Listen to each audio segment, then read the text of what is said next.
তলিয়ে যাওয়া নারিকেল গাছের মতো বছরের পর বছর রামুর বাকখালী নদীগর্ভে বিলীন হচ্ছে নানা স্থাপনা, মানুষের বসতি ও গ্রামীণ জনপদ। অথচ এ ব্যাপারে কোনো কার্যকর উদ্যোগ নিচ্ছে না পানি উন্নয়ন বোর্ড। মানুষের অভিযোগ, চির ঘুমে আছে পানি উন্নয়ন বোর্ড।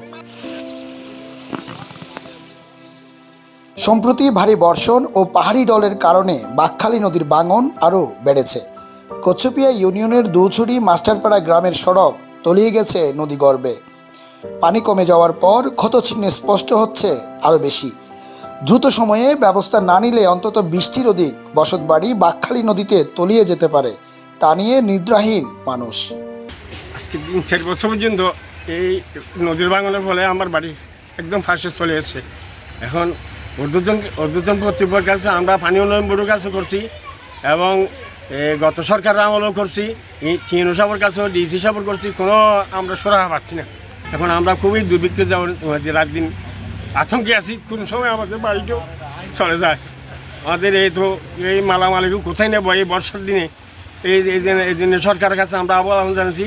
এখন দোয়ান ফাট কর পারি না কিনা তো বিভিন্ন গাছ গোছলা বেগিন পাই ফুরি খালো পারি যাবই নাকি না সরকারিভাবে এখনো ব্যবস্থা আরা ন পাই।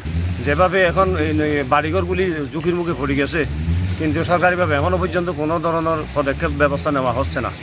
এগুলি আমরা তো এলাকার মানুষ হিসেবে দাবি করতেছি অতি সত্ত্বর যাতে সরকারিভাবে এটা বেরিবান বা অন্য কিছুর ব্যবস্থাপনা করে এই বাড়িঘরগুলি রক্ষা করার জন্য অতি জরুরি। অন্যদিকে ব্যস্ততম কচ্ছপিয়ার দুছড়ি স্টেশনের প্রধান সড়কটিও রয়েছে নদীগর্ভে বিলীন হওয়ার শঙ্কায়।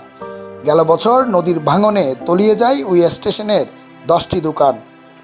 দুছড়ি নাইকুমছড়ি সীমান্ত সড়কটি বিচ্ছিন্ন হলে সীমান্ত রক্ষায় নিয়োজিত বিজিবির ভোগান্তি বেড়ে যাবে বহুগুণে, এমনটাই জানান স্থানীয়রা। বর্ষায় কিন্তু অনেক দোকানপাট কিন্তু নদীগর্ভে বিলীন হয়ে গেছে। এই ক্ষয়ক্ষতিও দেখার জন্য কিন্তু প্রশাসনের কেউ আসে নাই। বিশেষ করে এটা এর আগেও ভাঙছিল, এটা জোড়াতালি দিয়ে কোনো মতে মেরামত করা হলেও এবছর কিন্তু কেউ আসে নাই। এটা মূলত পানি উন্নয়ন বোর্ডের কাজ। পানি উন্নয়ন বোর্ডের কোনো প্রতিনিধি এখানে এগুলা পরিদর্শনের জন্য আসে নাই। এই রাস্তা যদি বিলীন হয়ে যায় তাহলে বর্ডার অরক্ষিত হয়ে যাবে, এই বিশাল জনগোষ্ঠী কিন্তু যোগাযোগ বিচ্ছিন্ন হয়ে যাবে। পানি উন্নয়ন বোর্ডের কাছে আশা করবো যে মানে এখানে এটা দ্রুত গতিতে পরিদর্শন করে টেকসই একটা সংস্কার কাজ সম্পাদন করার জন্য। এ বিষয়ে জানতে চাইলে রামু উপজেলা নির্বাহী কর্মকর্তা মোহাম্মদ রাশেদুল ইসলাম বলেছেন, এ ব্যাপারে সংশ্লিষ্টদের সাথে কথা হয়েছে, শীঘ্রই কাজ শুরু হবে। কালকে আসলে আপনার তোমার সাথে যোগাযোগ করে রাখেন, কালকে উনি আসবে, সামনাসামনি দেখবে। আর একই সাথে আমি চেয়ারম্যানকেও বলেছি, চেয়ারম্যান জরুরিভাবে কিছু করতে পারে কিনা। যদিও চেয়ারম্যানের করার এটা একটু বড় স্কেলে কাজ, তো এটা মূলত পানি উন্নয়ন বোর্ডের কাজ করারই জিনিস। পানি উন্নয়ন করছে, কালকে ইমার্জেন্সি আসবে। গর্জনিয়া ও কচ্ছপিয়া ইউনিয়নের প্রধান সমস্যা বাকখালী নদী ভাঙন। গেল কয়েক বছর ধরে এভাবে এসব বাড়িঘর নদীগর্ভে বিলীন হলেও পানি উন্নয়ন বোর্ড কার্যত কোনো ধরনের ব্যবস্থা গ্রহণ করেনি। এতে ক্ষুব্ধ স্থানীয়রা। কচ্ছপিয়া ইউনিয়নের দুছড়ি মাস্টারপাড়া থেকে হাফিজুল ইসলাম চৌধুরী, TTN।